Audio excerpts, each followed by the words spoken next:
Bienvenidos y muchísimas gracias por acudir esta tarde aquí al Colegio de Arquitectos. Una vez más, porque la verdad es que creo que últimamente no paramos mucho, pero si somos excesivos en los actos. Pero bueno, yo creo que esta tarde merece la pena la conferencia de la herrería por la herrería. Voy a presentar a los ponentes, aunque yo creo que no hace falta, estoy seguro que es innecesario. Pero antes quiero decir que es una gran suerte, creo, para todos nosotros que los compañeros de la herrería hayan elegido nuestro colegio para celebrar, ¿puedo decirlo? Los 10 Sí, años. sí, sí. Los 10 años que... ¿Es hoy cuando cumple vuestro estudio? No, hace muy poquito, Bueno, hace un podemos decir mes. que hoy, ¿no? Carlos Sánchez García y Luis Navarro Jover son los compañeros que detrás de la herrería forman la herrería, Architecture Office, y creo que surgidos, corregirme, en los años duros de Sí. crisis. La conferencia de hoy tiene como objetivo mostrar su brillante trabajo a los compañeros. Eso me han dicho. Ujú. Pero bueno, como es un cumpleaños, imagino que alguna sorpresa habrá, ¿no? Lejos de las dinámicas de crecimiento que han tenido otros estudios de arquitectura, vuestra oficina apostó en su nacimiento por reacción o por necesidad, ahora nos lo contaréis, por el pequeño encargo, ¿no? Ujú. Que creían las necesidades de las personas y de los lugares. Sus trabajos han sido reconocidos en abundantes publicaciones, exposiciones y han sido seleccionados en diferentes muestras de arquitectura. La última de recordar, que ya nos contaréis que tiene Elda, porque bueno, Ujú. fue una vocalia con muchísimas muestras, cosa que tengo que agradecer. Todos ellos tienen en común un cierto grado de libertad, una mayor intensidad conceptual, una mayor investigación constructiva y, por qué no, una mayor coherencia formal, lo que sin duda contribuye a establecer una relación más rica entre los habitantes y su entorno, ¿no? Frente a otras posiciones que apuestan por el tamaño, la estandarización o la inmediatez en los proyectos, estáis convencidos de que son necesarias nuevas estrategias que acerquen la arquitectura al lugar, desde nuevas ópticas que tengan que ver con la sostenibilidad, la proximidad y una reflexión profunda, ¿no? Vuestro estudio cuenta con atractivos proyectos, la mayoría de ellos, la verdad, casas en las que van desde la obra nueva hasta la reforma, haciendo uso de la arquitectura como una herramienta que mejora la vida contemporánea, ¿no? Ejemplo, quiero destacar la casa de una sola puerta, ¿no? Ujú. Es un proyecto de reforma cuya transformación consistió en transmutar un piso convencional, en un espacio abierto, flexible para una pareja.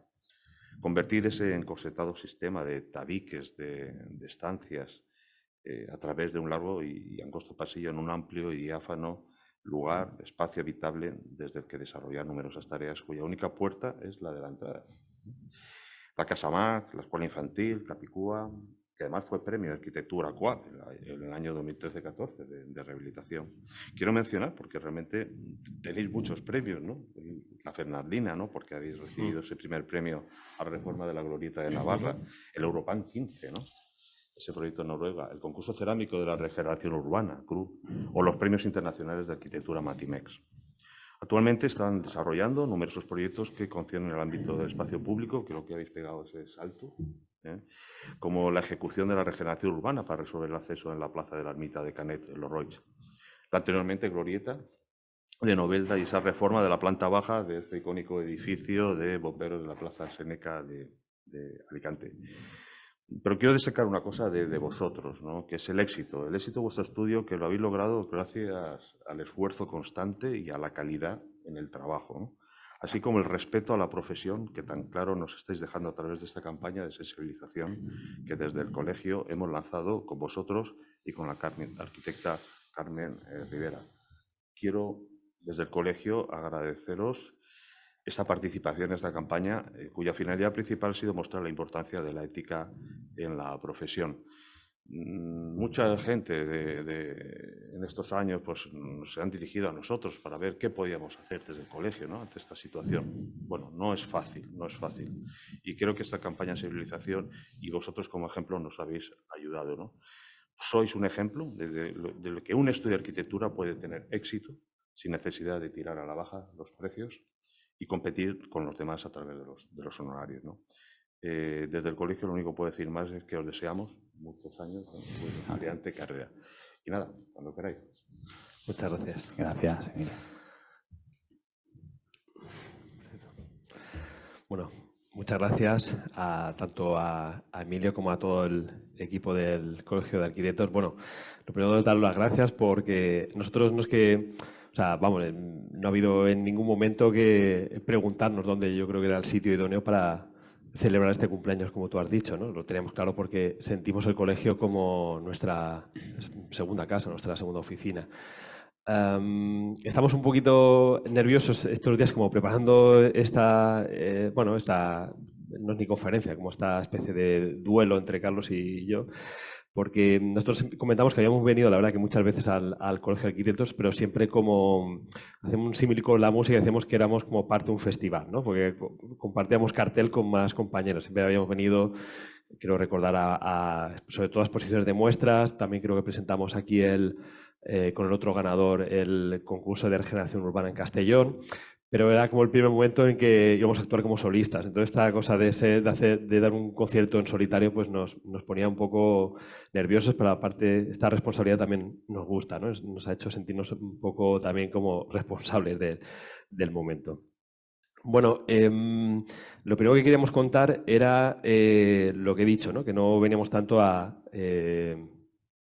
contar una conferencia, un poco cómo se ha enfrentado nuestra oficina a un poco como este reto, ¿no? Estos 10 años. Hacíamos este juego, este símil entre la X, ¿no? Como el número romano, el 10º aniversario, pero también con esta situación del POR, ¿no? Como, o sea, realmente la oficina no solo la formamos yo, Luis Navarro, que estoy aquí como ahora activado, y Carlos Sánchez, que luego estará activado él, sino que nosotros de alguna manera queremos también contraponer dos ideas, ¿no? Dos formas de trabajar, dos inquietudes, aunque nos hemos formado juntos, hemos crecido juntos, pero creo que también somos dos personas diferentes que nos hemos ido enfrentando a la vida contraponiendo ciertas ideas, ¿no? Por supuesto, no quiero olvidarme de que detrás de estas dos personas que fundamos hace ya un poquito más de 10 años esta oficina, que estudiamos juntos, por supuesto, ha habido un equipo también ingente de gente que ha trabajado con nosotros, de gente que está actualmente trabajando con nosotros, de gente pasada y que nos han ayudado y sin los cuales sería impensable o imposible entender hasta dónde hemos llegado. Con lo cual, un poco introducir esta situación del POR, ¿no? De la X, del décimo, ¿no? Del 10º aniversario, pero también enfrentar dos ideas, ¿no? Entonces, queríamos plantear más una discusión entre nosotros en la que vais a ir viendo que se van activando una pantalla o una parte de una mitad de la pantalla u otra en función de que, en este caso, quién de nosotros está hablando, ¿no? Porque de alguna manera vamos a intentar hacer un recorrido a través de estos 10 años, no tanto contando los proyectos, no vamos a hacer una conferencia al uso de contar una serie de proyectos, sino ir contando de forma cronológica o no, pero contar una serie de intereses y de posiciones que nos han ido como llevando hasta aquí, ¿no? Bueno, ¿qué es esto de la herrería? Esto lo hemos contado muchas veces, todavía la verdad es que nos parece como muy curioso contarlo y porque, bueno, ya llevamos como más de 10 años contando a la gente qué es la herrería, ¿no?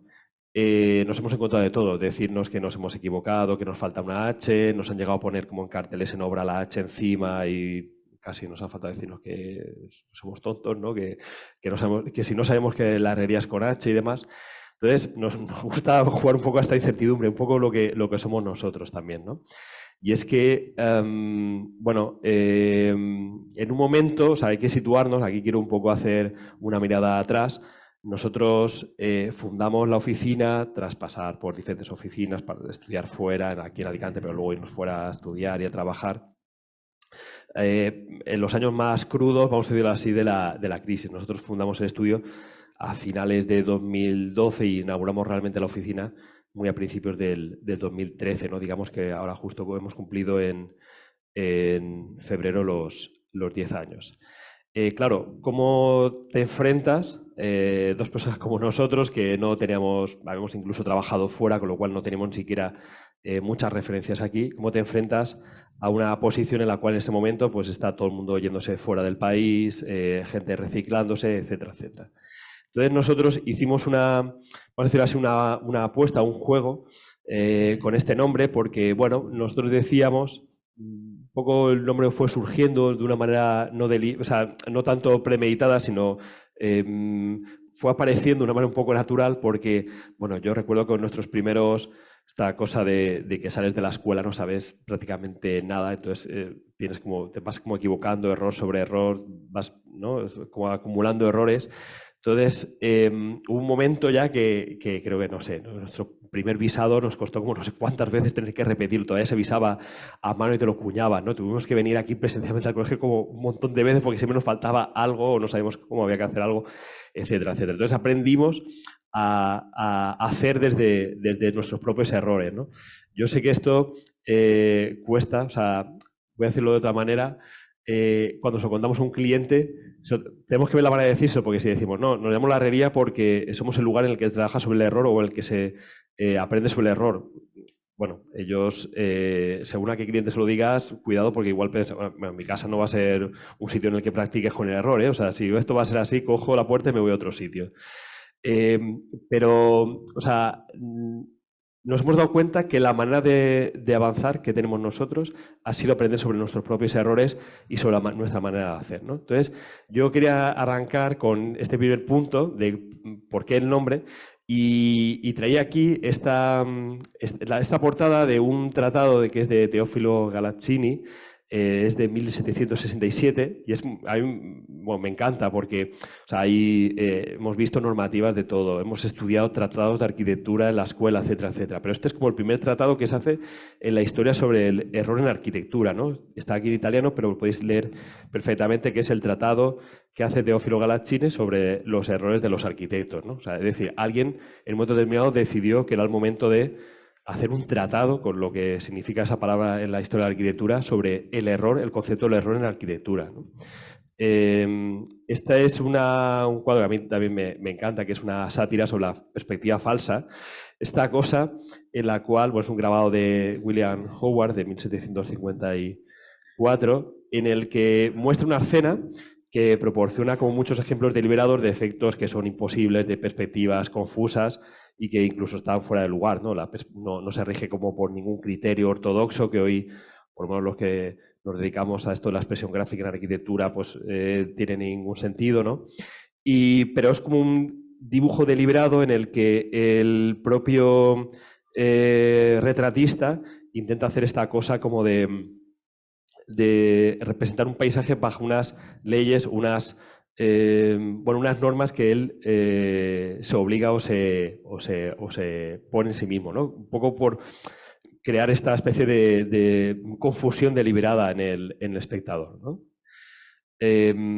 La otra era también que quería rescatar esta especie, bueno, este cuadro que es o grabado que es el Misterio y Melancolía en una calle de 1914 del pintor Giorgio de Chirico, en el que, bueno, es como uno de los primeros momentos en los que se pone en contexto o se da a conocer esto de la pintura metafísica, ¿no? Que era esta que va más allá de la realidad y que, bueno, llama la atención por los interrogantes que nos plantea su observación, que son, bueno, como podéis ver, es una pintura que nos parece como enigmática, ¿no? Porque invita a una contemplación calmada para entenderla, ¿no? Como esta especie como de falsa perspectiva, de punto de fuga imposible, ¿no? En el que para entenderla tenemos como que intentar abstraernos y esto solo es posible con bueno, cuando uno revisita la propia biografía del pintor y atiende como el contexto en el que está haciendo eso, ¿no?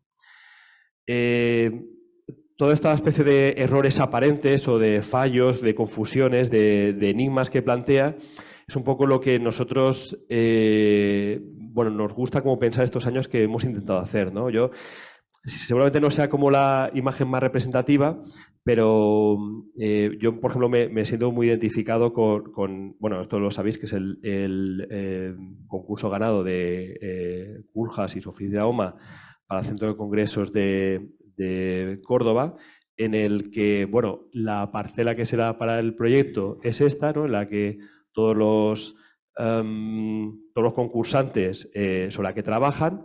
Y lo que hace Culhas realmente es, bueno, no estoy contando nada que seguramente no sepáis, pero bueno, es como transformar totalmente o sea, se salta totalmente las bases, hace esta conversión totalmente de la parcela a la que, bueno, él decide plantear el el proyecto y, bueno, le da como esta vuelta a la tortilla totalmente, ¿no? Él lo que consigue, bueno, lógicamente consigue el primer premio, pero a mí lo que me parecía como didáctico de esta situación es esta idea bueno, se llegó a hay recortes de la prensa en los que de alguna manera, cuando no estaba deliberado, se mofaban un poco de la situación. Muchos pensaban que se había equivocado, ¿no? Que no había entendido bien las bases, que había habido un error de traducción. Se llegó a pensar bueno, que había cometido un error garrafal, ¿no? Que es equivocarse en el sitio en el que tenía que hacer el proyecto, ¿no? Cuando él deliberadamente entendió esta especie de error aparente como una oportunidad y lo convirtió en motivo de ejecutar su propuesta y a la postre, bueno, ganar el concurso, ¿no? Con lo cual, de alguna manera, esta es la forma en la que nosotros tenemos de entender las cosas desde este error aparente, pero entender también como la capacidad de aprender de este error para poder avanzar en nuestra profesión. Paso la pelota a Carlos. Me activo yo. Bueno, si hemos estado comentando hasta ahora el error, nos parece interesante lo siguiente, cuando echamos la vista atrás, lo que supone triunfar, pero como nos ha pasado en muchas ocasiones, triunfar mal, ¿no?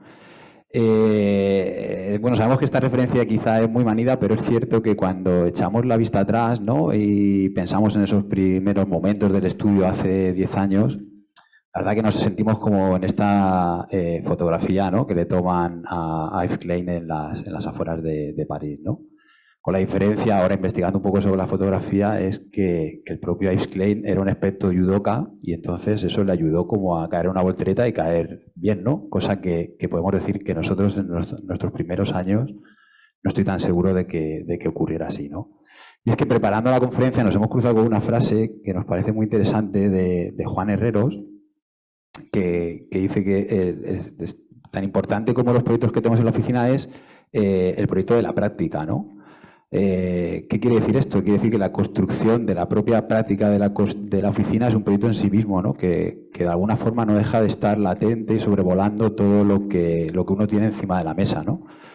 Y nosotros en nuestros primeros años hacíamos como justo lo contrario. Quizá lo que hacíamos era, pues todo lo que entraba lo cogíamos, nos presentábamos a todos los concursos que se nos pasaban por delante, sin la capacidad de reflexión y de mirar un poco más allá de lo inmediato y para entender qué era lo que se nos daba bien, qué se nos daba mejor, qué se nos daba peor, perdón, y de alguna forma lanzarnos a lo que realmente nos interesara, ¿no?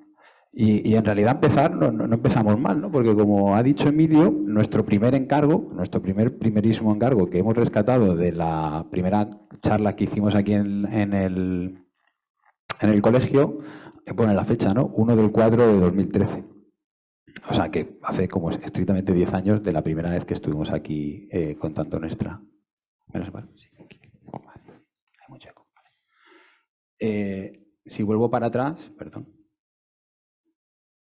El primer encargo, lógicamente, que aceptamos con mucho gusto, un encargo muy chiquitito, con un presupuesto ajustado y con unos plazos muy marcados, ¿no? Porque se trataba de una pequeña escuela infantil en Petrel, que arrancábamos en abril y, lógicamente, ¿no? Por el calendario escolar, en septiembre tenía que estar en funcionamiento. En su momento lo contamos, nos parece interesante, lo hemos rescatado así, lo contamos en realidad como una cuenta atrás, ¿no? Y una bolsa de dinero que teníamos, que eran 62.157 euros, y como con el paso de los meses íbamos gastando dinero e intentando transformar esa especie de almacén de materiales que estaba en desuso y con muy mal aspecto en la escuela infantil que veis, ¿no? Claro, esto fue una alegría. Pensamos que esto pues esto hacer arquitectura era mucho más fácil de lo que pensábamos, ¿no? Porque el primer encargo pues lo seleccionan para la muestra y no solo eso, con toda nuestra inocencia, a pesar de la humildad del mismo, lo presentamos a los premios del colegio y en fin, y quedó primer premio en rehabilitación, ¿no? Ese año 2013-2014. Entonces, para nosotros éramos como los dos Steves, ¿no? Wozniak y Jobs, presentando como el Apple II, ¿no? Que es el primer ordenador de sobremesa medio portátil, ¿no? Que puedes mover, trasladar porque tiene muy poco peso, ¿no? Estos somos Luis y yo recogiendo el premio, ¿no? Podéis ver las caras de felicidad, que para nosotros somos como como Wozniak y Jobs, ¿no? O sea, era increíble. La primera obra que teníamos, la habíamos dedicado, lógicamente teníamos mucho más tiempo, ¿no? Entonces le dedicábamos a todo muchas más horas, le habíamos puesto todo el cariño y decíamos, bueno, pues ya está, ¿no? Esto parece que es relativamente fácil. Vamos a esforzarnos en hacer las cosas bien, de alguna forma que nos avalen terceras personas, ¿no? Porque cuando apareces en una muestra, ganas un premio o te lo conceden, pues parece que un agente externo valida tu trabajo y de alguna forma piensas que esta meritocracia lo que te va a empujar es como a tener más encargos y a conseguir mejores trabajos. Y ya te das cuenta que no, que esto de arrancar como en el garaje de tus padres tiene poco que ver con la meritocracia y más como con una red, ¿no? de contactos de los que ya disponen, ¿no? que Luis y yo carecíamos en ese momento porque ninguno de los dos teníamos lazos familiares relacionados con la construcción, ¿no? Entonces, de ahí, ¿no? Rescatando otra vez la frase de Juan Herreros, ¿no? Que no cojas todo lo que tienes que coger, sino que tener una visión de futuro de lo que quiere ser tu propia práctica, ¿no?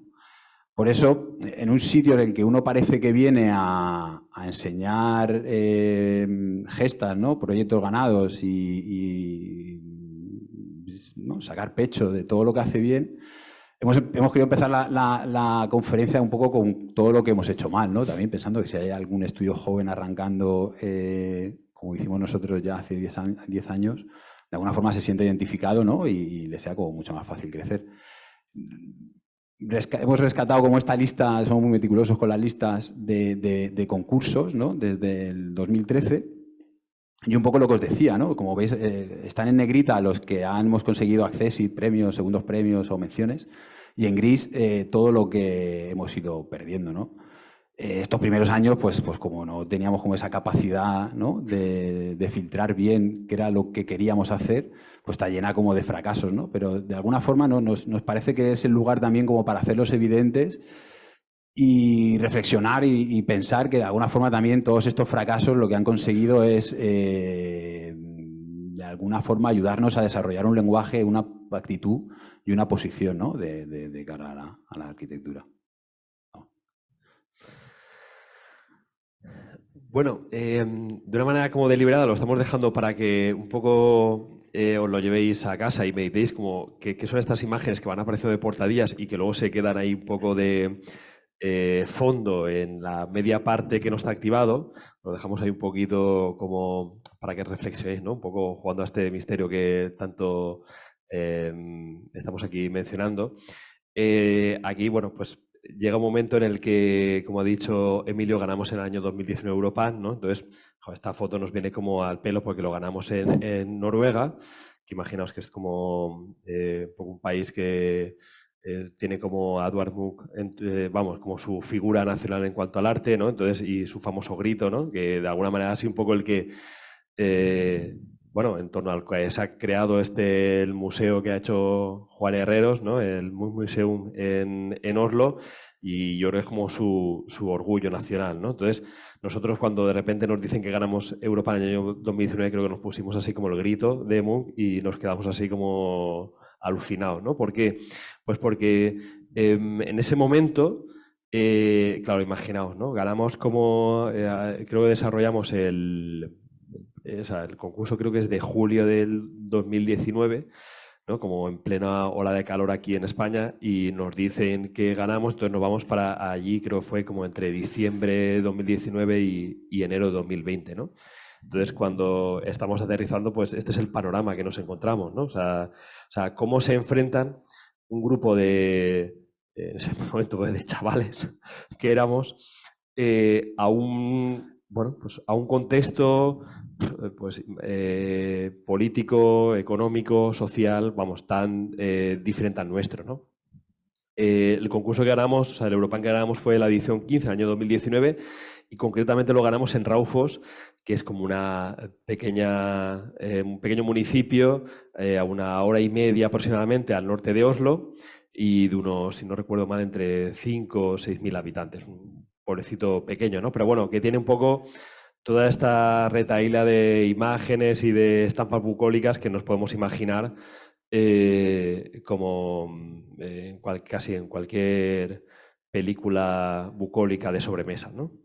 Claro, llegamos allí totalmente nevado, como con un contexto totalmente diferente, y frente a ello nosotros, como planteamos una idea que yo creo que fue también la que, bueno, además curiosamente nos hizo ganar frente a muchos estudios locales que se presentaron. De hecho, el segundo premio fue local, pero yo creo que lo que realmente nos sirvió en ese aspecto fue tratar el proyecto de una manera tan desprejuiciada, tan poco, voy a decirlo así, anclada al lugar, lo cual también a lo mejor nos hubiese perjudicado en ese momento. O sea, hemos hecho quizás concursos más locales, vamos a decirlo así, en los que tener un conocimiento tan exhaustivo del lugar nos ha perjudicado, ¿no? Ahora mismo, luego más adelante me llevaré o sea, seré contradictorio conmigo mismo porque voy a contar la glorieta, que sí lo hemos ganado siendo nosotros de Novelda. Pero bueno, en ese momento, para nosotros entendimos como un valor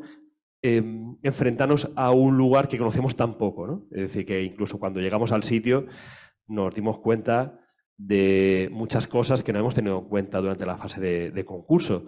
Y precisamente yo creo que también eso nos hizo plantearnos de una forma desprejuiciada una manera de plantear el concurso. Entonces nosotros, la primera idea, digamos que ellos se quedaron como alucinados, era que les planteáramos una mesa de negociación en la cual pedíamos que todos los agentes intervinientes en el municipio, comerciantes, había un polígono industrial, bueno, para ser un municipio tan pequeño, creo que tenían como la segunda industria armamentística más potente, creo que del mundo o algo así. O sea, una fábrica que hacía balas, básicamente, que daba de trabajo a casi todo el municipio, ¿no?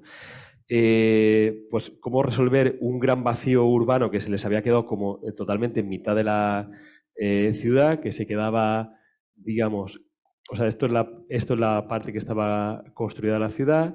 Esto es un límite físico bastante importante que tenía, que el río este que habéis visto en la imagen. Y aquí estaba la puerta ya de una industria, bueno, que me saldría de prácticamente la diapositiva para explicar la extensión que tenía esta zona industrial, que, como digo, se dedicaba básicamente a la industria armamentística, ¿no? De repente aquí un auténtico monstruo comercial, bueno, para que os hagáis una idea, lo que aquí en España sería la escala de un Carrefour prácticamente para un municipio de 5.000 habitantes, y se les quedaba todo este vacío urbano, ¿no? En forma de gran solar que no sabían qué hacer, ¿no? Entonces, el tema, la filosofía del Europan Design era ciudades productivas, ¿no? Entonces, de alguna manera, nuestro interés estuvo más, en ese caso, puesto en el desarrollo de un planeamiento en el que pudiera mezclarse espacios de trabajo, espacios de producción, con viviendas, con espacios de ocio, comercios, etcétera, etcétera. Es decir, una ciudad, lo que entenderíamos como una mixing city, ¿no? En este caso, ¿no? Un complejo de diferentes programas y de diferentes usos que se van mezclando en una misma ciudad, ¿no? En un mismo programa urbanístico.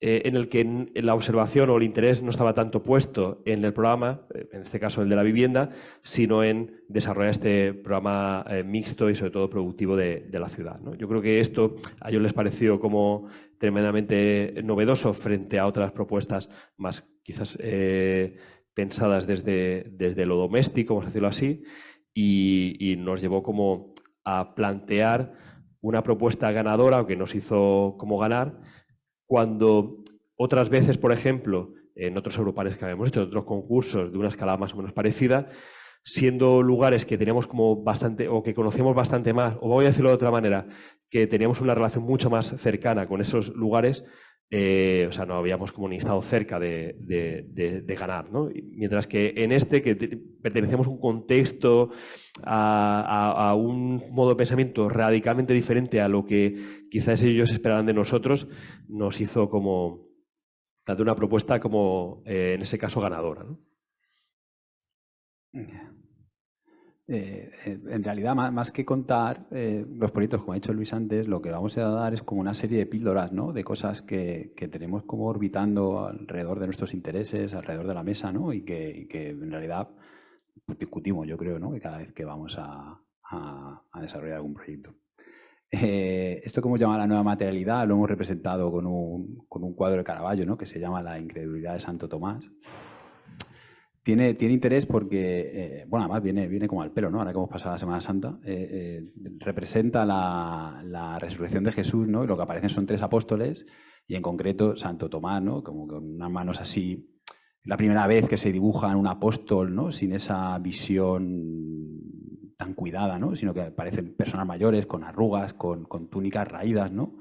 Con manos duras, ¿no? Manos toscas y dedos duros, ¿no? Así, ¿no? Ante la incredulidad de la resurrección de Jesús, Santo Tomás lo que hace, ¿no? Es meter el dedo en la llaga, ¿no? Y asegurarse de que ha resucitado, ¿no? Entonces, de alguna forma vamos a hablar con una nueva materialidad como esta cosa de tocar, ¿no? Y de mirar hacia el pasado.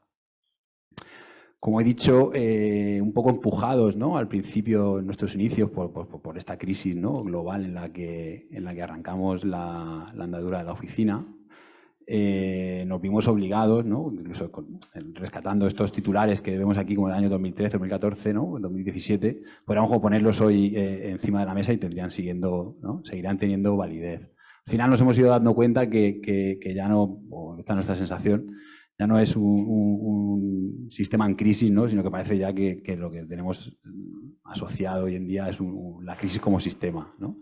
De alguna forma, esto nos llevó en un determinado momento de una forma como casi obligada a relacionarnos en las primeras obras que teníamos con constructoras muy locales, ¿no? Que en fin, que tenían una forma de hacer como muy personal también, ¿no?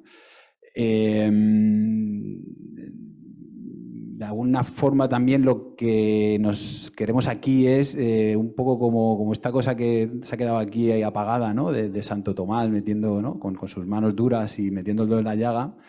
Nos apetece como recuperar la figura también de estas personas que son las que nos ayudan, con las que hemos ido haciendo equipo y desarrollando nuestros proyectos, y que un poco como a consecuencia de esta crisis pues hemos ido como limpiando las obras de todos estos acabados, ¿no? Así como tan lisos, ¿no? Y poco rugosos que como que representan la herida, ¿no?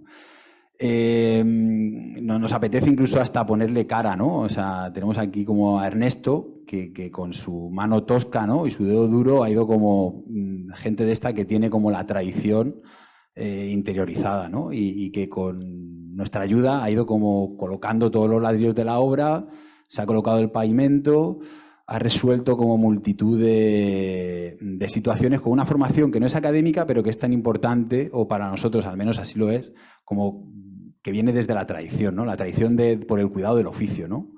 O como Óscar, ¿no? Este maestro cantero así, que nos ayuda siempre cuando trabajamos en reformas, a rescatar la piedra caliza, ¿no? A quitar los enyesados, que no entiendo por qué, ¿no? Se hacen, quitar estos enyesados, descubrir la piedra, rebajar la junta, volverla a poner un mortero, ¿no? Que además nos hace gracia, porque en esta foto el hombre casi como que se camufla ya con la piedra, ¿no? La siente tanto, ¿no? La cantería que va así como marrón y casi se camufla con la piedra. De alguna forma, esta tradición de la que yo creo que a base de hacer obras, tanto Luis como yo, hemos recogido lo que nos interesa quizá es cómo se intersecta con estas píldoras que he dicho, con estas situaciones sobre las que tenemos interés en la oficina, ¿no? Voy a poner como algunos ejemplos, voy a enseñar como algunas obras que estaban en marcha. Esta es como la obra de Ernesto, ¿no? En la que todos estos ladrillos se han puesto con todo el cuidado, pero al final esta tradición lo que se ha puesto es ¿no? de una forma contrapuesta con una estructura que va un poco más allá de unos pórticos. Entonces lo que tiene ¿no? como una escala que quizá casi ni le corresponde para ser una vivienda, ¿no? Son vigas de gran canto que lo que hacen es como a través de una serie de cajas de hormigón, que se ven, ¿no? Aquí, resolver la estructura, ¿no? Entonces lo que nos interesa es un poco como dice Godard también, ¿no? O sea, no importa dónde tomes, sino dónde lo lleves, ¿no? Lo importante es cómo cojamos la tradición con estos oficios que tienen tanto cuidado por lo que hacen ¿no? Y con nuestra ayuda a ver hasta dónde somos capaces de llevarlos.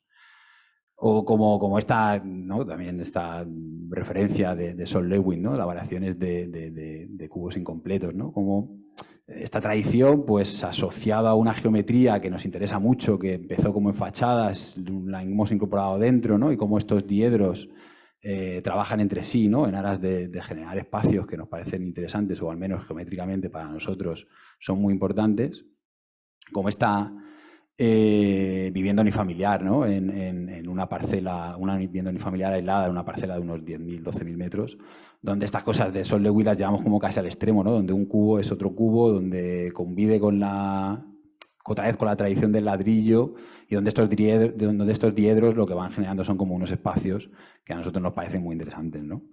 Incluso como, en este caso, como quiere como hasta como salir por los poros, ¿no? Como la cubierta ser reflejo de toda de estos giros, ¿no? A 45 grados que forman como los espacios interiores. ¿No? Dejo aquí como esta imagen interior, ¿no? Donde al final sintetiza muy bien esto que estoy comentando, y donde el lujo, pensamos nosotros, ya no está asociado a un material noble, ¿no? Sino que el lujo se entiende como con la capacidad de generar un espacio interesante, y desde luego el lujo con la no necesidad de colmatar los metros cuadrados de los que uno podría exponer un proyecto, ¿no? Sino tener la libertad de conseguir espacios de dobles, triples alturas, y que no sea tan necesario colmatar para sacar un rendimiento económico, ¿no? También esta, ¿no? Que nos parece, además, esta que tiene una historia que es bastante simpática, ¿no? Cuando nos metemos en reformas, lo hemos comentado varias veces, nos gusta rescatar este fauno, ¿no? Que en realidad el primer fauno era una estatua que lo que tenía una posición era como casi estaba reclinado para atrás, pero por la embriaguez, ¿no? De haber estado bebiendo. Y lo que ocurre es que durante el transcurso de las guerras godas, ¿no? En el castillo de Sant'Angelo en Roma, cuando se quedan ya sin munición con la que atacar a los bárbaros, lo que hacen es empiezan a arrojar lo primero que tienen a mano, ¿no? Que son las estatuas. En unas reformas del siglo XVII aparece, ¿no? Y es el propio Bernini, aparece el fauno, pero no tiene ni las piernas ni un brazo, ¿no? Entonces lo que hace Bernini es algo que nos interesa mucho, es que con el mismo tronco, ¿no? Lo que hace es la pierna derecha colocarla en una posición como mucho más inclinada, y entonces lo que a priori era una posición, ¿no? Como de desfachatez debido a la embriaguez, lo que adquiere es como un carácter como más casi sexual o hedonista, ¿no? Esto es lo que nos importa, además, no solo eso, sino que hace visibles las cicatrices y las uniones de lo que había antiguo, ¿no? Y de lo que se incorpora. Entonces, esto es algo como que nos parece como crucial a la hora de abordar reformas, ¿no? Como de alguna forma lo nuevo convive con lo viejo, y cómo estas cicatrices son capaces como de no quedarse olvidadas, hacerlas evidentes y hacerlas partícipes de la vivienda, ¿no? Como veíamos en el fauno, ¿no? Como lo nuevo es capaz de darle un significado a lo viejo totalmente diferente, ¿no? Como con esta otra reforma, ¿no? Que era la que estaba Óscar así como de una forma tan meticulosa, cuidando esa medianera de una piedra que lleva allí desde principios del siglo XIX, que hemos dejado pues con las contraventanas y, en fin, ¿no? Esa cosa como de ese encuentro, además, de la propia cicatriz, ¿no? Que es donde converge lo nuevo con lo viejo, es lo que creo cuando abordamos reformas, una de las cosas que más nos interesa. De una manera, bueno, no he dicho no era tanto cronológica, pero acercándonos como un momento un poco más presente, hubo un momento en el que, bueno, cuando llegó el COVID, ¿no? Como en el año 2020, justo estábamos desarrollando, bueno, en ese caso estábamos como desarrollando una serie de proyectos a punto de terminar, y otros cuyo trabajo, o sea, bueno, su construcción estaba ya en ciernes.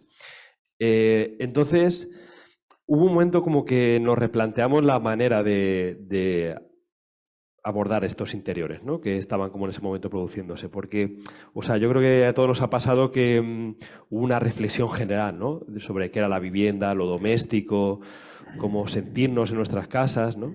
Entonces, hubo una especie como de investigación, o bueno, yo creo un poco de interés personal en plantear qué debían ser estos interiores, ¿no? Entonces, en este momento, como llegamos a la oficina, o como digo, estábamos rematando una serie de proyectos, en los que no existía, además, como se producía esta situación de que había que estar en casa, de que había una nueva visión sobre en qué casas hemos vivido hasta el momento y demás, y aparte se producía esta situación de que lo que había o el entorno no era como especialmente amable, ¿no? No era como muy interesante, ¿no? En los casos concretos que nosotros teníamos. Entonces, hacemos esta especie como de visión interior, ¿no? Entonces, empezamos con una serie de referencias que estaban siempre en la oficina, ¿no? Como esta cosa de la recreación esta del hotel de Venecia, así un poco como de cartón piedra, ¿no? Que recrea esta especie de segunda Venecia, pero en un hotel en Las Vegas.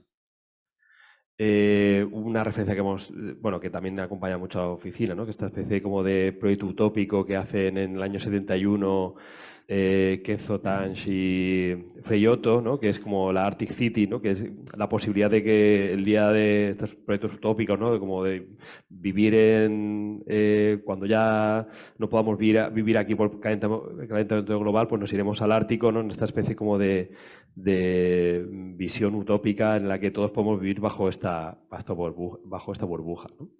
O deliberadamente como este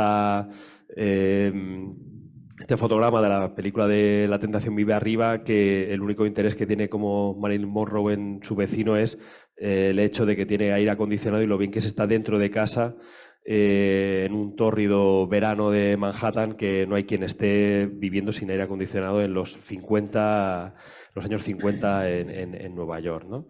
Entonces, un poco con estos planteamientos, nosotros estábamos como desarrollando una serie de proyectos, como digo, de obras, que tenían un poco como esa filosofía, ¿no? Como servir un poco de resguardo, de ofrecer como un pequeño cobijo, en esta especie como de promesa de que frente a las inclemencias, llámese meteorológicas, llámese sanitarias, ¿no? de lo que nos espera afuera, a veces esta especie de decorado interior bueno, pues puede ser incluso más acogedor que lo de fuera, ¿no? Entonces, un poco hablábamos con los clientes y les prometíamos que confiaran en nosotros, ¿no? Yo creo que estaban basados esta confianza en que el refugio o esta idea de esta promesa de vivir bien de estos interiores frente a esta especie como de exterior, no voy a decirlo peligroso porque me entendéis, ¿no? Estamos hablando en un sentido metafórico, pero ofrece como un resguardo que a veces el exterior no puede ofrecernos, ¿no? Aquí lo ha explicado antes muy bien Emilio, ¿no? Un poco haciendo esta especie como de reflexión de la casa de una sola puerta, ¿no? Pero nos gusta como contraponerlo, como veis, con la imagen de Truman, ¿no? Como interpretado por Jim Carrey en la película de Show de Truman en el 98, ¿no? Que esta cosa de que va como descubriendo como el decorado, ¿no? Entonces, les pedimos a los clientes que nosotros somos como un poco la antítesis de lo que plantea la película, ¿no? Frente al decorado de un plató, la verdad que está ahí fuera, ¿no? Entonces nosotros le pedíamos una especie de cierta colaboración al cliente en la que le pedíamos un poquito de confianza, le pedíamos como que aunque nuestro decorado pudiera parecer que es de cartón piedra, pero a veces bajo este manto de nubes y de estrellas, a veces se puede como vivir mejor que, bueno, quizás la verdad está ahí fuera, no lo sabemos, pero te prometemos que si confías en nosotros, bajo este decorado vas a vivir muy bien.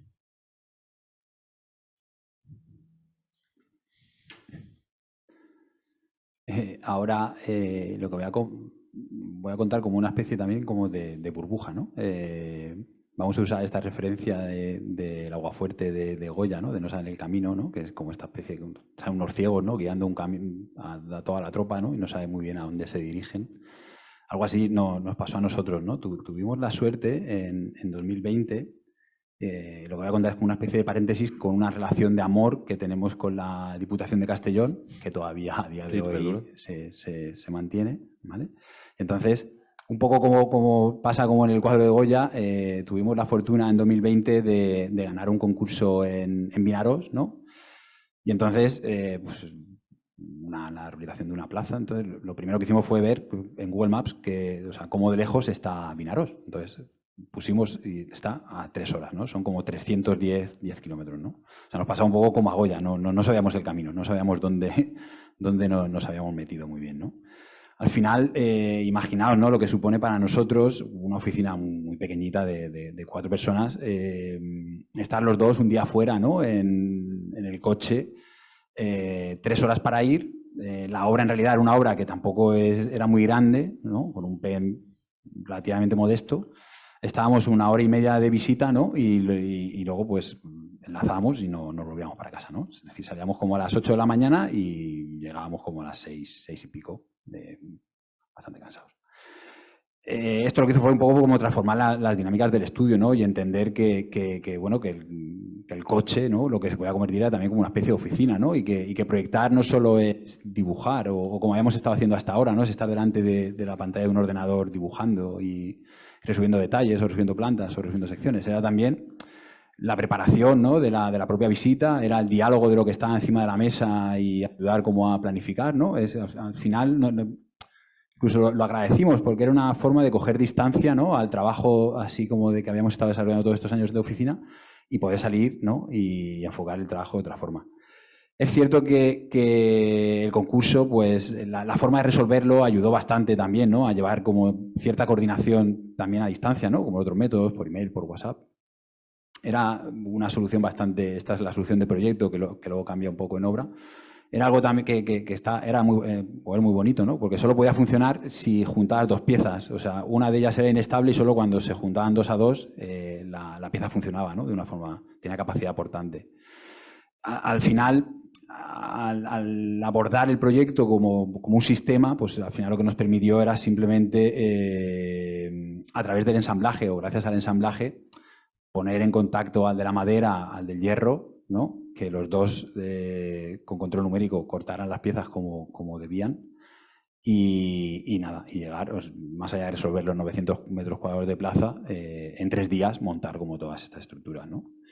Estas son algunas de las imágenes. Es una zona relativamente degradada del borde muy próximo al río, del borde urbano de Vinaròs, donde el proyecto consistía en unas estaciones, no eran estaciones, unas paradas de autobús que estaban vinculadas a un parking, ¿no? Incluso hasta era como peligroso coger el autobús porque estabas como en medio de esa zona de aparcamientos.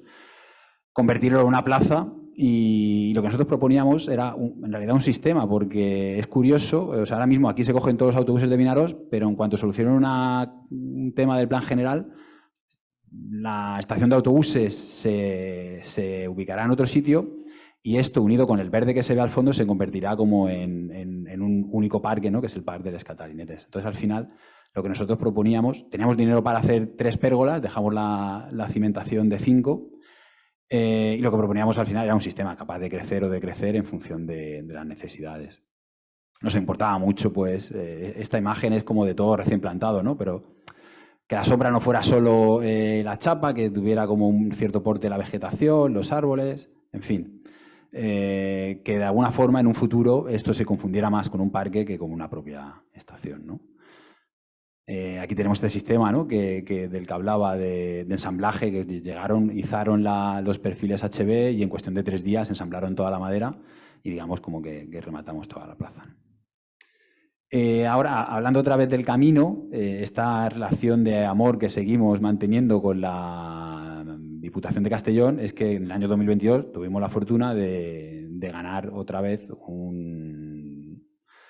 para resolver el acceso a una ermita en un pueblecito que, si antes era Vinaròs y estaba a 3 horas, pues ahora es Canelo Roig, que está como a 3 horas y media.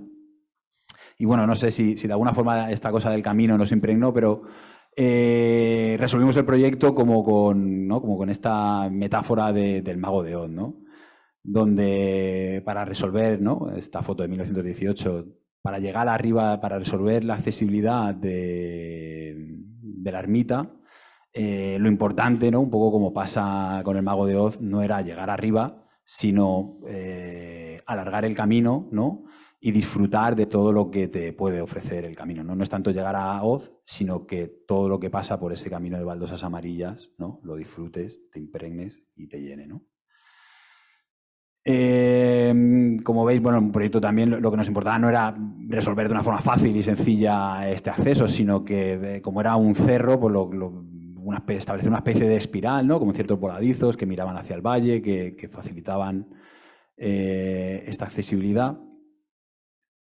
Y sobre todo, esta es la imagen ya como del desarrollo de proyecto, lo que nos importaba era pasar desapercibido lo máximo posible, ¿no? Otra vez con esta cosa de la tradición, nos hemos apropiado de los sistemas constructivos de la zona, que están todos pues, con abancalamientos, ¿no? de piedra en seco. Entonces, lo que queremos es pasar inadvertidos y que parezca que este acceso, ¿no? que nunca ha estado resuelto, parezca que lleve allí toda la vida, ¿no? Ahora está, ¿no? Como la maqueta ahora también, ¿no? Que representa los voladizos, que la propia maqueta, ¿no? Es circular, ¿no? Reforzando esta idea de al final, ¿no? El círculo. Y luego recuperar, ¿no? Esta imagen también, ¿no? de Sorolla, ¿no? de la siesta en el jardín, ¿no? Donde todos estos espacios, antes de llegar al culmen, ¿no? Que es la ermita, nos permitan disfrutar de las sombras, del sol, ¿no? Al fin y al cabo de este espacio como de confort y agradable como es las siestas que retrata Sorolla de sus hijas. Muy bien. Bueno, para no cansaros, anuncio ya que vamos terminando, sí. Ya vamos a contar el último capítulo, Carlos y yo.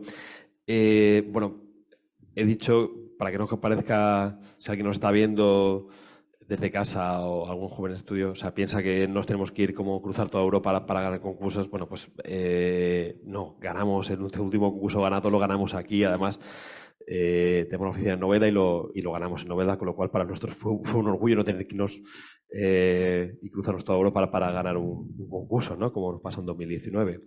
Este para nosotros es un concurso, si no, lógicamente no es el más importante, pero para nosotros muy especial, porque, bueno, es como, vamos a decirlo así, el espacio público más representativo, más importante de Novelda, ¿no? También hay que entenderlo en un contexto, para que os paso muy rápido para los que no seáis de Novelda, pero lo entendáis. Bueno, esto es una ortofoto de mediados de siglo XX. Lo que veis en rojo sombreado es, bueno, lo que es lo que se conoce en ese momento como la glorieta en Novelda. Es el único espacio realmente verde que hay en un municipio que en ese momento era muy pequeñito. La que veis aquí, esta figura que es la Fernandina, la explicaré quién es, fue también un poco el motivo, de hecho fue el lema de nuestra propuesta, la propuesta ganadora. Al final, bueno, hay que decir que en un municipio en el que es el de Novelda, en el que podemos estar orgullosos de tener figuras femeninas tan relevantes, ¿no? Ahora que esto parece tan pertinente, pues bueno, en Novelda, joder, llevamos 100 años reivindicando la figura de Antonia, ¿no? La famosa Pichocha, que es la propietaria de la Casa Museo Modernista, que seguramente es el reclamo turístico más importante de Novelda y que fue la gran figura femenina de finales del siglo XIX, principios de XX, y que ha dejado el legado modernista tan importante que tenemos en Novelda, ¿no? Bueno, pues quizás Antonia la Pichocha sea como la figura femenina más importante que tenemos en Novelda, pero tenemos otras muy importantes, y una de ellas fue Rosalía Caro y Álvarez de Toledo, que era la hija del marqués de la Romana y fue duquesa consorte de Medina Sidonia, de Fernandina, etcétera, etcétera. Esta mujer, bueno, por linaje, era propietaria de los terrenos de lo que hoy se conoce, bueno, que conocemos en Novelda como el barrio del Sagrado Corazón, y en su momento ella, se tiene constancia histórica que entre 1900 y 1910 realiza la donación de la glorieta, ¿vale? Para la construcción de este espacio público, digamos, también como culmen de la urbanización que en ese momento se hace de lo que se conocía como el barrio de Medina Sidonia, por uno de sus títulos nobiliarios, y que hoy se conoce, como he dicho, como el barrio del Sagrado Corazón. Esta glorieta, además, da la casualidad de que se le pone, en honor a esta cesión, se le pone la Plaza de la Fernandina, por uno de los títulos nobiliarios que ostenta la duquesa, en este caso un título consorte, porque realmente pertenecía a su marido, y además en ese momento dos de los ejes principales que tenía el municipio, que era el que bajaba precisamente el barrio de Medina Sidonia hasta la Plaza de la Fernandina se le nombró calle Santa Inés en honor a una de sus hijas, y la que continúa a partir de la Plaza de la Fernandina y que era la vía natural de salida del municipio, se llama calle Santo Rosalía. De hecho, ha llegado hasta nuestros días estas dos calles, calle Santa Inés y calle Santa Rosalía, en honor a sus dos hijas, ¿no? Inés y Rosalía. Bueno, a este respecto tenemos que entender, bueno, ha pasado, esta plaza ha sido un poco como, de hecho me voy a saltar esta diapositiva, luego volver sobre ella. La Plaza de la Glorieta, de la Fernandina, etcétera, etcétera, ha tenido varios nombres: Plaza de Caudillo, Plaza de la República, etcétera, etcétera. Ha sido, yo creo, supongo que esto habrá pasado en muchos municipios de nuestra provincia, ¿no? Ha sido un poco como el lugar en el que ser reflejo político de cada momento, ¿no? Pues cuando pues cuando la dictadura fue la Plaza del Caudillo, cuando la Segunda República, la Plaza de la República, llegó la democracia y ya se le puso simplemente en Glorieta por no enemistarse con nadie. Entonces fue un poco como el reflejo del momento de las vicisitudes, pues, políticas, económicas que había en nuestro país en cada momento, ¿no? Entonces, de alguna manera, claro, la responsabilidad de inscribirnos de alguna manera, el ayuntamiento, harto ya también, yo creo, de que cada especie de momento histórico, momento político, llegue cada ayuntamiento y le ponga su nombre y haga una reforma en base a sus ideas políticas, pues bueno, dice, bueno, llega el momento en el que no vamos a decidirlo nosotros, vamos a hacer un concurso de ideas entre arquitectos y además vamos a someterlo a votación pública en un proceso de participación ciudadana que se cerró a finales de este año. Entonces, aquí veis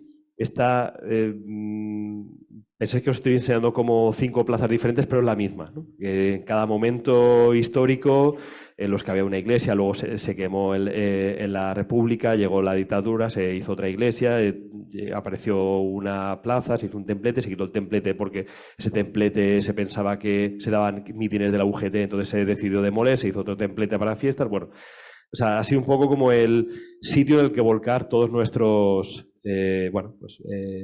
todos los momentos vividos, ¿no? Durante estos más de 100 años, ¿no? Entonces, de alguna manera, nosotros hemos intentado como, bueno, no hacer una plaza política, vamos a decirlo así, poner nuestro pequeño guiño y de alguna manera recuperar ese espíritu inicial, yo creo que neutro, yo creo que un poco nos representaba a todos, y que fue un poco el germen de esta glorieta, ¿no? Que fue un poco esa plaza sencilla que hacía homenaje a esta mujer tan relevante a finales del siglo XIX, ¿no? Y fue muy importante para entender el contexto sociopolítico de ese momento en Novelda, y de alguna manera recuperar ese espíritu inicial, yo creo que también de concordia, de neutralidad, etcétera, etcétera. Entonces también, bueno, hubo todo un trabajo casi de arqueología, de entender la historia, hasta incluso de explorar estos refugios de la guerra civil, de alguna manera, para mantenerlos. Y bueno, aparte de todo este trabajo de laboratorio, hay que entender también que, bueno, para los que somos de Novelda, yo creo que también la Glorieta es el espacio, vamos a decirlo así, no solo arquitectónico, o espacio público, sino espacio mental y sentimental de muchos de nosotros, ¿no? Al final es un lugar por el que todos, yo creo, voluntariamente acabamos pasando, ¿no? Porque hemos estudiado cerca, porque pasamos por allí, porque celebramos las fiestas allí. Entonces, un poco ese espacio un poco mental que nos ha ido construyendo a todos desde niños, desde adolescentes, etcétera, etcétera. Todos nos hemos caído, todos hemos jugado allí, etcétera, etcétera, ¿no? Entonces, de alguna manera, en esta voluntad de no interponer o de no crear nada interpuesto, de romper un poco con esta especie de estructura que han ido como creándose a lo largo de estos años de diferentes actuaciones, del templete, el templete de la República, el templete de la Plaza del Caudillo, del templete actual que tenemos ahora que no sirve para nada, etcétera, etcétera. Quisimos de alguna manera recuperar ese espíritu inicial que fue una plaza sencilla, ¿no? Tranquila, en el que simplemente se iba a pasear, en la que uno podía estar como a gusto, en el que uno podía estar en sombra, y de alguna manera extenderlo, ¿no? Claro, también con los años, la aparición del automóvil, etcétera, etcétera, pues es un sitio que también ha ido como conquistándose por el coche, por los carros, ¿no? Ahora los patinetes, etcétera, etcétera, ¿no? Entonces, de alguna manera, lo que hemos hecho ha sido ampliar una doble actuación que ha sido ampliar esa plaza hacia todo el perímetro, creando una única plataforma, con lo cual también hemos promovido la inclusión por supuesto, de la hostelería, de los comercios dentro de la misma plaza, y crear un espacio en dos sentidos, una mirada hacia adentro, pero también una mirada hacia afuera, que de alguna manera sea un espacio para todos, para estar, para pasear, para disfrutar, ¿no? En el que de alguna manera no destaque o no se vea condicionada por los programas que en cada momento se han ido y que la han ido dañando durante todos estos años, sino que destaque por todas las posibilidades que ofrece, ¿no? Desde a nivel comercial, hostelero, de paseo, de charla, de disfrute, etcétera, etcétera.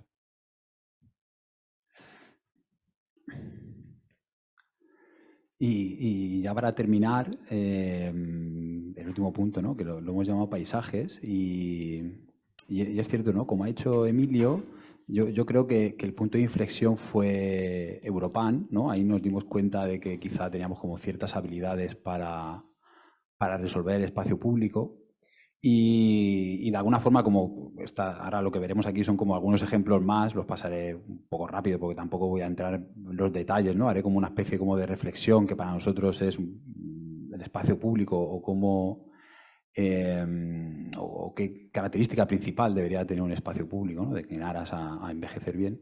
Sí que nos dimos cuenta en este punto de inflexión que nuestra relación con el paisaje, con el espacio público, que luego se ha ido como, de alguna forma, como hemos contado aquí, ¿no? Como con estas situaciones de Castellón, ¿no? Como con la propia Glorieta, o como con otras que se han ido produciendo aquí en Alicante, que volviendo a lo que he comentado al principio, ¿no? Del proyecto de la práctica, nos hemos dado cuenta que estábamos ahí, ¿no? Que nuestro interés radicaba en meterle mano de alguna forma a concursos que tuvieran que ver o estuvieran relacionados de una forma directa o indirecta, porque hay algunos que están mezclados con programas deportivos al espacio público, ¿no?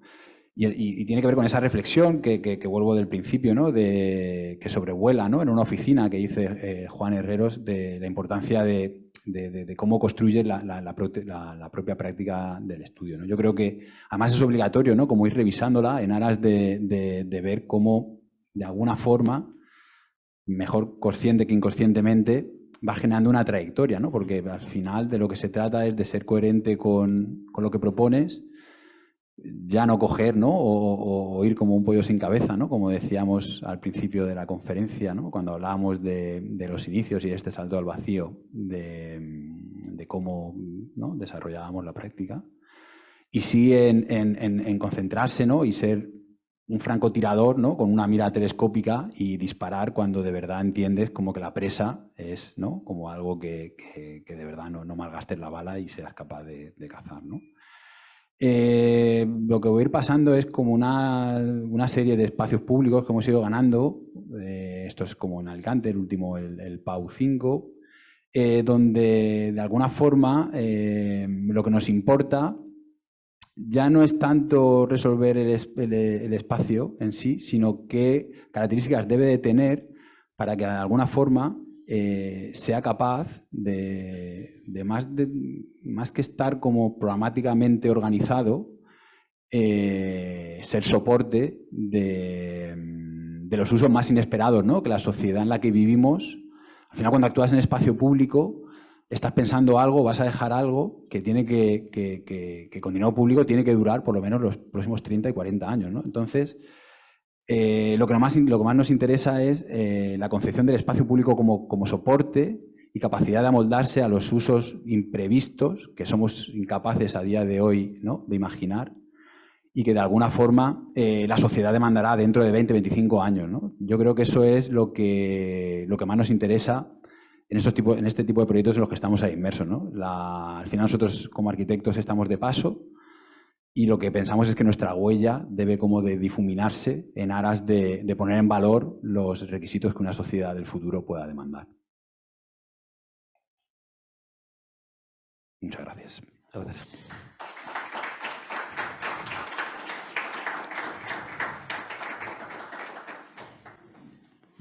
¿Qué tal? Sí. Bueno, hemos intentado, hemos intentado incluso ser un poquito más rápido de lo que esperamos, por no cansar a nadie y demás. No sé si alguien tiene alguna pregunta, alguna queja, alguna sugerencia.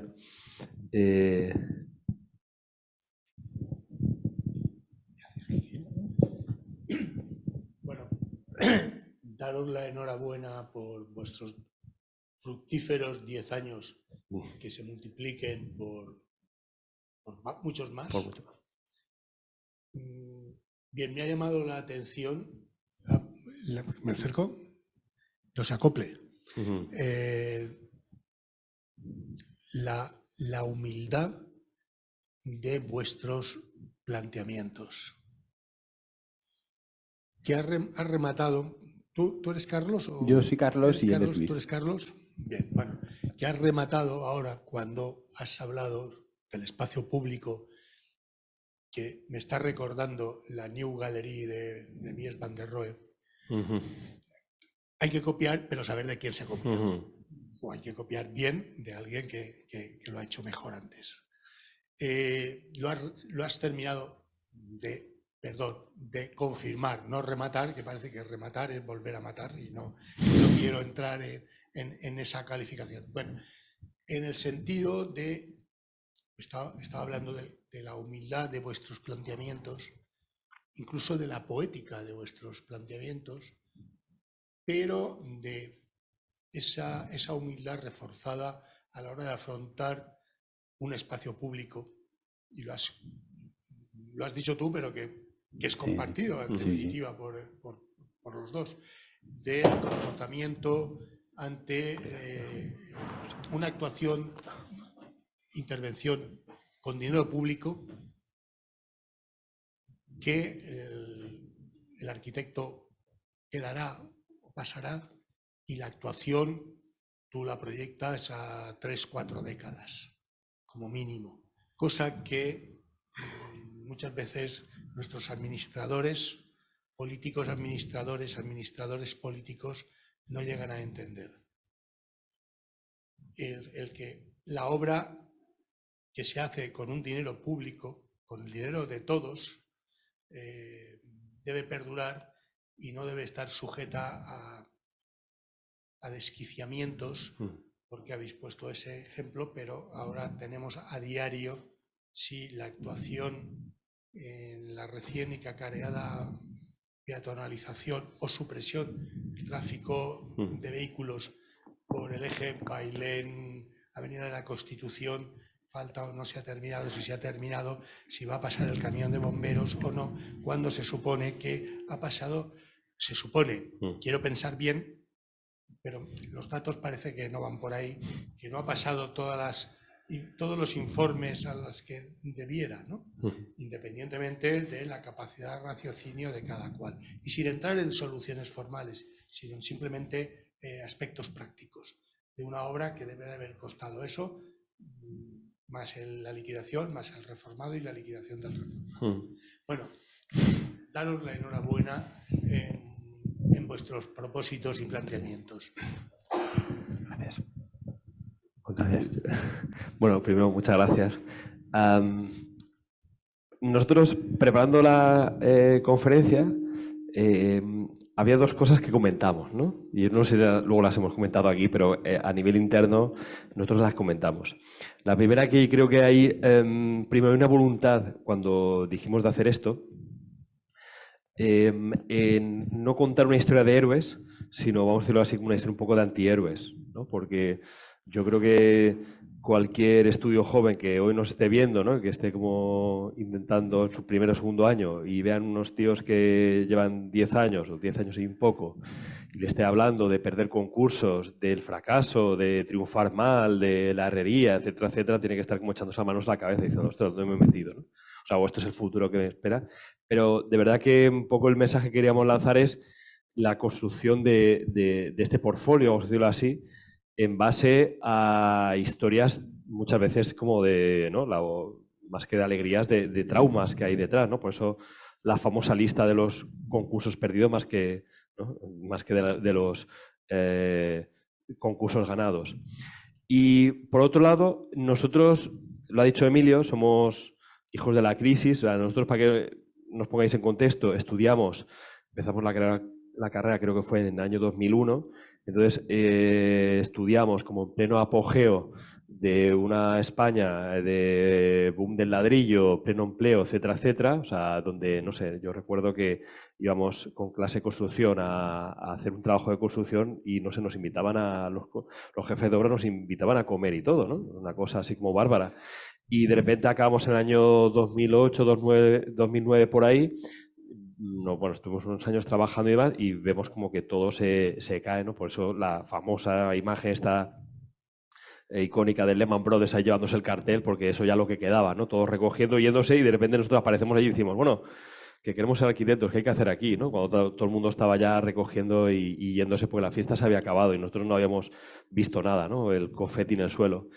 Entonces, yo creo que precisamente lo que hemos aprendido nosotros es esta cosa que has dicho tú de borrado de huella, ¿no? Que nosotros lo repetimos mucho, sobre todo los que hemos hecho también trabajos de investigación y demás, hablamos de esta cosa de borrar la huella, ¿no? En la que nosotros ya no sabemos lo que es esto del Star System, ni que nuestro edificio va a perdurar, ni hablamos ya de edificios a 50 años. Entendemos que nuestro paso es efímero. Entendemos que nuestra forma de actuar es dejar como la mínima huella ecológica posible en el lugar y hacer nuestra pequeña aportación, pero de una manera humilde y sabiendo que tendrá una vida útil suficiente y necesaria, pero sin querer marcar ningún estilo, sin querer marcar ninguna tendencia. Y no sé, has comentado el caso de aquí de Alicante, pero es que nosotros tenemos una situación muy parecida en la Glorieta de Novelda, ¿no? En la que al final, donde nosotros lo que pedimos es renaturalizar un lugar, la discusión a veces es cómo va a pasar mi coche o cómo voy a poder aparcar, ¿no? A partir de ahora. Sí, no, está muy bien.